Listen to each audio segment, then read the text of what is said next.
Hey, I have a second channel, Cube Comp MTDX.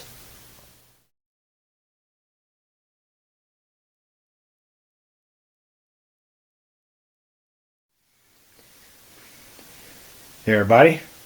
So nowadays it's quite easy to take for granted how easy it is to shoot and record videos.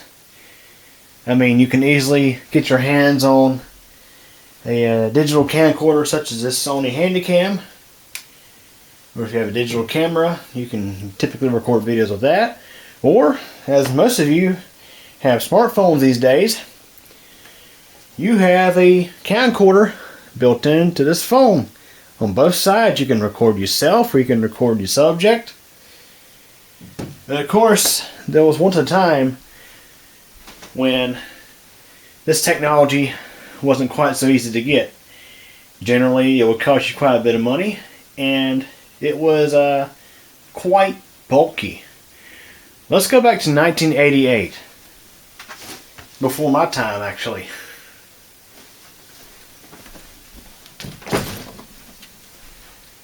So here in this bag is a 1988 camcorder. Okay, so the camera is out of the bag. It is a General Electric HQ movie video system. Model CG 9806. And this camera was manufactured on April of 1988. I believe it was my grandparents who bought this camera brand new back then. This camera is the camera that has captured a lot of videos of my early childhood, including when I was a newborn baby in the hospital. This camera was the one that captured all that. It's captured a whole bunch of different things. And as you can see, it records to VHS tapes. And it's very bulky. Very bulky. So, here's you look at the other side. Over here you have your controls where you can set your date. And of course the camera controls here. You have your focus and zoom here. Your viewfinder is here. And this viewfinder, by the way, is black and white. Now of course the camera records in color, but the viewfinder itself is just black and white. So, especially I especially want to say this for my young viewers, don't take for granted how easy it is to record videos. Now of course we didn't have YouTube or stuff like that back in the 80s and in the 90s. Now this camera here, it got used up until about 1997 when my parents and grandparents replaced it with a Sony Handycam. Not this, but a I think it's a high 8. It uses little 8mm tapes. Quite a bit smaller than this, which back then in the late 90s that was a big thing. So, I mean, this thing is so huge. Unfortunately, it's not working right now. I tried to get it working, but the thing is, I think it has something going on with the VHS component of this thing, because when you go to plug it in, you try to start it up, it starts up for about a few seconds and shuts off. Like something is, like it's not able to initialize and it shuts down. But that's something I might end up looking into, because it would be nice to have this thing working again. Because guess what, guys? This is going to be my new camera for the Cube Computer channel. I'm kidding. Don't worry, guys. I'm joking. But it would be cool, though, to have this thing functional again. Just for nostalgia reasons. And the thing is, when I go to start it up, it, like I say, it'll run for a few seconds and shut off. Unfortunately, I can't get it to eject tape. The good thing is, however, the tape that's in there is actually a VHS head cleaning tape. No, I don't think it should have been left in there, because I think perhaps it could be part of the problem. But that's kind of going to be a focus of another video. So this camera is, of course, you can't tell through the video. It's quite heavy and quite bulky. And what I'll do is, here in a moment, I'll set the camera back, and I'll actually put this on my shoulder and kind of show you an example of what it'd be like to film with one of these. So if you think it's heavy now, here's a fun fact. This camera is powered off of one of these lead acid battery packs. Now, these aren't the original battery packs, however, they are no longer holding a charge. They were both manufactured in 1992. So you can imagine being about 30 years old now. One is, in fact, 30 years old. This one was manufactured in February 1992. And this one was manufactured in December of 1992. Both of them do not hold a charge. They only have like maybe 0.2 volts on them, and it's a 12 volt nominal pack. Now just think, guys, lead acid battery. I mean, most of you know when you hear lead acid, you think heavy. Yes, this is actually a pretty heavy battery. And you add it to a pretty heavy camcorder, it makes that pretty heavy camcorder even heavier. So, yeah, guys, it was the ability to shoot video back in the 80s and 90s was a really big deal. Of course, before the days of having simple technology like this, and just a little bitty camera, or of course having this little bitty phone. I mean, this is what you had to deal with. You had to deal with heavy stuff, and this was, when this came out, you have to consider this was considered a big thing. Having a recording device, having the camera, a capture device rather, and a recording device integrated into one. It was really a big deal. The fact that you could actually shoot videos with this, and they would record to a VHS tape, and you could, of course, take those tapes, put them into your VCR, and play them back. That was a big thing. And matter of fact, this camera can actually replace a VCR on its own. It actually is a VCR.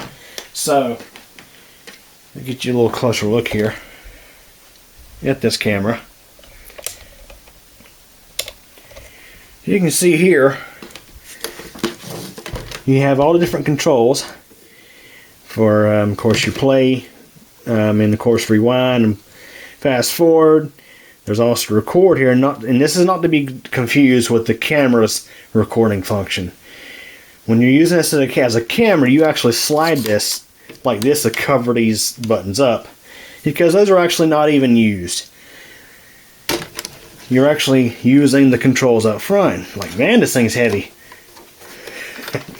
And of course, there's your actual record button. And I tell you what, guys, it would be so nice if this thing was working, because I would love to be able to demonstrate it running. And but I can say this, I can share with y'all some videos that this thing captured back in the 90s, because we have quite a bit of those on hand, and you'll get to listen to this thing autofocus. Yeah, that was funny hearing this thing autofocus. It made a lot of noise. And of course, the zoom, it had a you could control the zoom with these buttons here, and you could also manually zoom it in and out if you was in a hurry to get the zoom in or out. So, that being said, let's go ahead and do a little pose with this thing. Okay, guys, so just think about it. Of course, we'll do a little demonstration with this camera here. And of course, the battery's there. I need to charge it back up. But you just think, this is what it's, of course, like to record with a handy cam like this. It's quite easy to hold in my hand.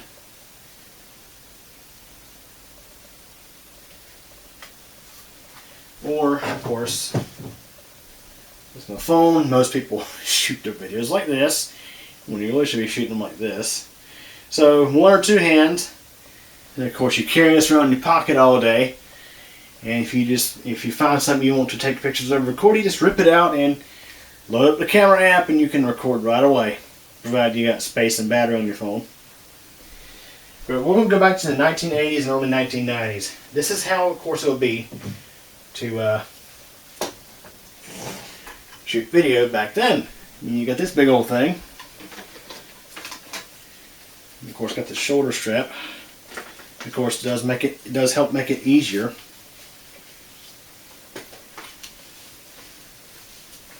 See if I can even wear this right. You can put it around your neck if you want.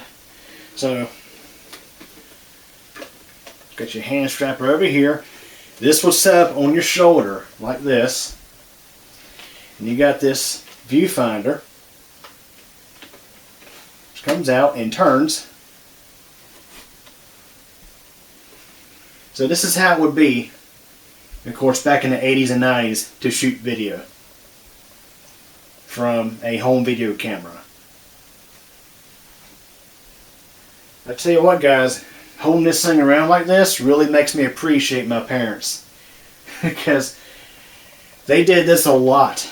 They did this a lot to get videos of me when I was a toddler or when I was a little child. So, for example, my dad, when he took me to Chimney Rock in North Carolina when I was about 1-2 years old, he had me in a backpack, in a backpack that carries, of course, an infant or a toddler, and he had this camera on his shoulder walking all the way up the trail, up the mountain. So yeah, guys, it's yeah. makes you really appreciate your parents and stuff, because this is pretty much how they had to record video back in the day.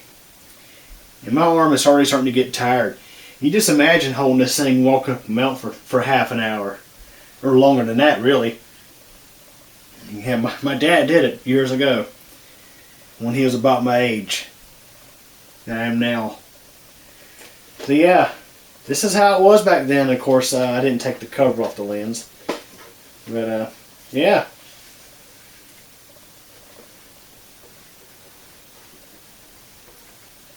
This is how things used to be back in the 80s and 90s. This was the camera that my parents and grandparents used back then.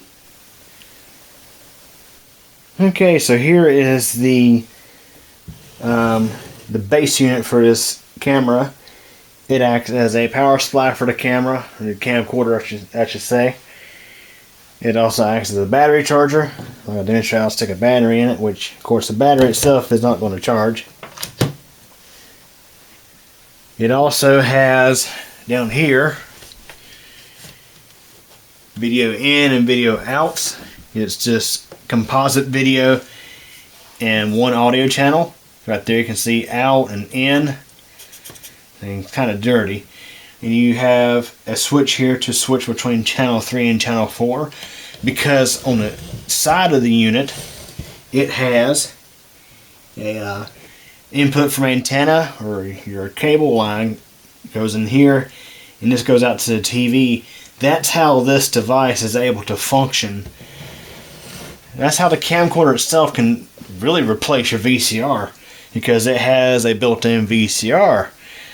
So you could use it to use it to record TV shows and stuff like that too, as a capture device. So I'll plug the camera in,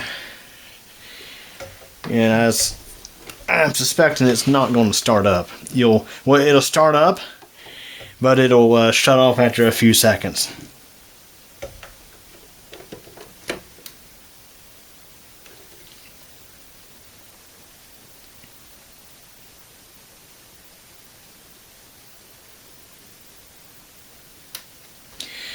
So you probably heard the power supply click. It'll even light up the display in here. So this viewfinder still works. It just, when you go to power it on, again, little power indicator there.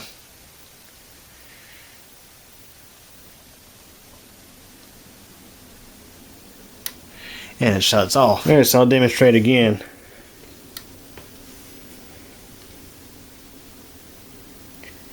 You can see the display light up there. And it shuts right back off.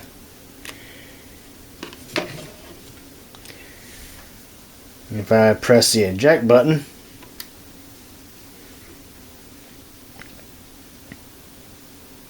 same deal.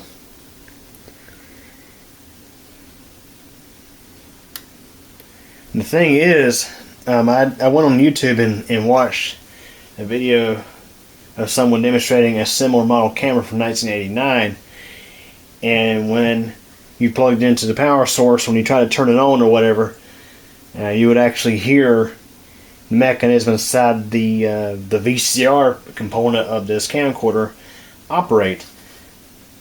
But that's clearly not happening there. Now, I'm thinking what could be going on is the cleaning tape being left in there is causing. I think it's causing the head to stick and not be able to spin. I think it's the head. I can't be 100% certain, but the thing can't spin freely like it's supposed to. I think that's probably the first thing it tries to do, is it tries to operate that. But the thing is, I don't even hear it try to do that, so I can't really be certain on that. Okay, everybody, so I took some time to look through the manual to try to figure out any reasoning for this thing doing what it does. It, like I mentioned, and as you've seen, when you go to try to power it on or do anything with it, it powers up for about a few seconds and then shuts off. None of the mechanisms inside the VHS player recorder do anything. I mean, you hear no noises, nothing. And the closest thing I could find was in the manual under record or play, won't record or play back, and it says if excessive moisture condenses in the unit will not operate. The dew indicator in the EVF, which is the viewfinder, will flash for several seconds and the camcorder will automatically turn off. In this case, wait until the indicator no longer flashes when your camcorder is turned on again. So the thing is, the viewfinder does not actually flash dew. It doesn't do that. But the camera, I mean, as you've seen, turns on, and after a few seconds, cuts off. And I do believe this camera, in the bag that it was in, stored in the bag that it was in, and everything else, that was all stored in a basement in my grandparents' house, which has been known to have humidity / moisture problems. And I think that could have led to this camera not working anymore. I can't be 100% certain if that's the case or not. I mean, when you go try to turn it on, you don't hear any noises at all from the mechanics in the VCR that's built into this thing. So I don't know, really, to be honest. If it was actually flashing dew on the display, I mean, that would likely be what's going on. Maybe the sensor, or however it detects the presence of humidity and or dew or moisture in the camera, maybe that component has failed. But the fact that it's the fact that it's acting so bizarre, I mean, that's likely what's going on. Is I think the camera got damaged from excessive moisture. One thing that's interesting to note, and that also kind of leads to this conclusion, is you can actually press the date button down here on the camera and it will show the date in the viewfinder. The crazy thing is it shows a date of August 2042. Now, is that bizarre or what? Now, the manual, according to the manual, it says that the camera will hold the date for, I forget how many hours after the battery is removed. It probably has a little capacitor in there that briefly holds the charge. But like modern video cameras, you can't have the batteries out for a long period of time because the little timekeeping cell will drain down and it will lose the date and time and sometimes the settings.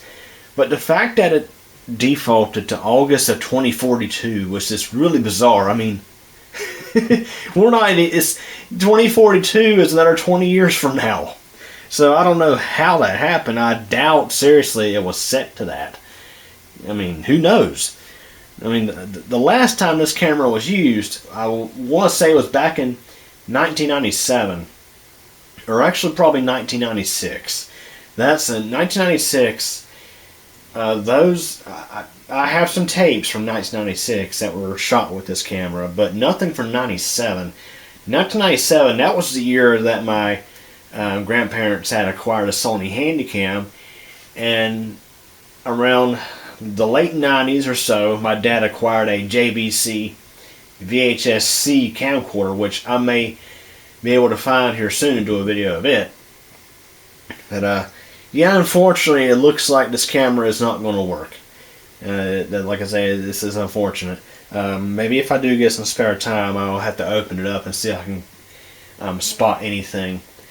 With everything else going on, I got some other things to do. This is going to be on the bottom of the list. But I was glad to be able to get my hands on this, to actually show it to you. It'd have been cooler if it was working. And the funny thing is, guys, is if it was working, I actually could have purchased a new battery for this thing. Yeah, guys. Yes, you can still purchase this style battery on Amazon.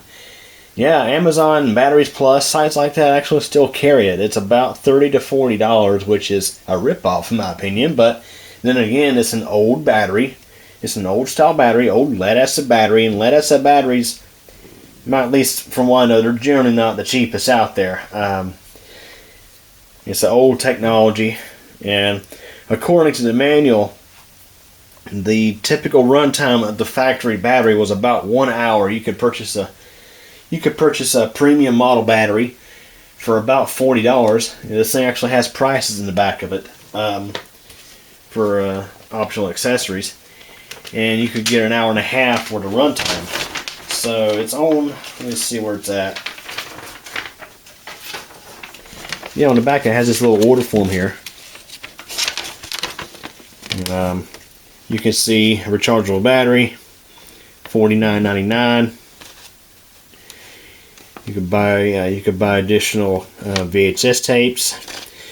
They also had a car battery adapter where you could plug this into your car's 12-volt power jack or cigarette lighter jack, and you could power this off of your vehicle, which was pretty cool if you was, like, let's say, doing a road trip, be able to power it off of your car instead of the battery.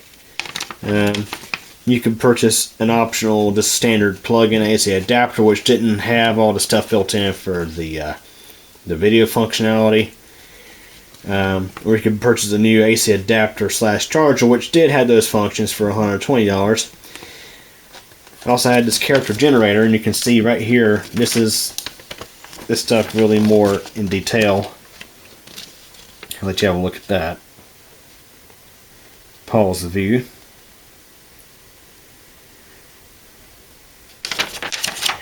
And we will wrap this up with a look at the specs on this device. So there's your specifications there.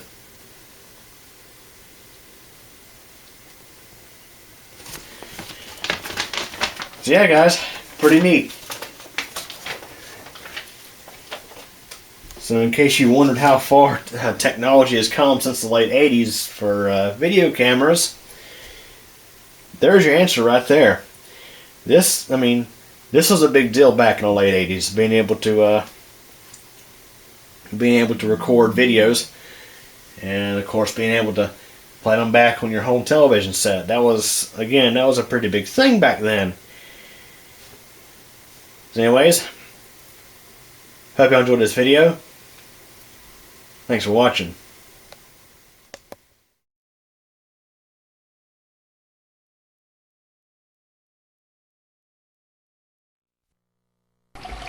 Hi. Hey, Hi. Come over here and let's see what's in the refrigerator. you see this theory? Move the box so like this stays in. What's that? What is that? What is that? That's Nicholas's Easter basket. Yeah, that's your Easter basket. The rabbit? Yes, Mommy, the rabbit. There you go. Here you go. There you go. Put your hand right there. Grab it. Hold on now. It's heavy. Let's take it in here and put it on the table. Take it to the living room. Take it in there to the table in the living room.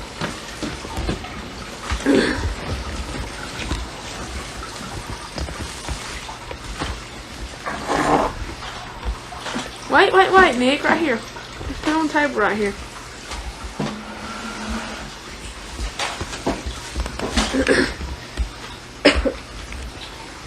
What you got? Put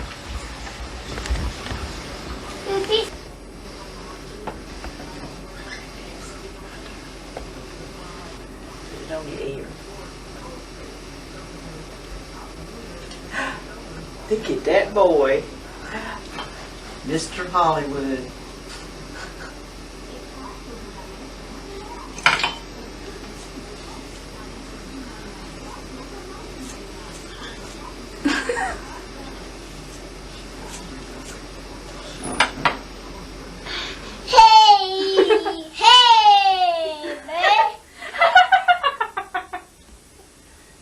The club. Algeria, Libya, Iraq, Iran, South Korea, and Taiwan are in that group, according to Can you sing? Initially, the suspects got away with the ransom money. 4 masked men stormed school Thursday morning, firing shots and taking about a dozen.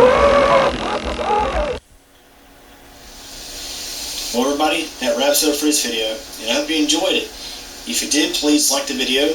Also, don't forget to subscribe to Camcorder channel, and be sure to tick that bell so you'll get notified when new videos are posted. Also, don't forget, I have a whole lot of other interesting videos here on the channel to check out.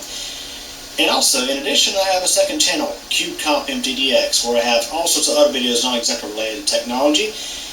Links to the channels are available at the end of this video. Again, I thank you for your support, and thanks for watching this video.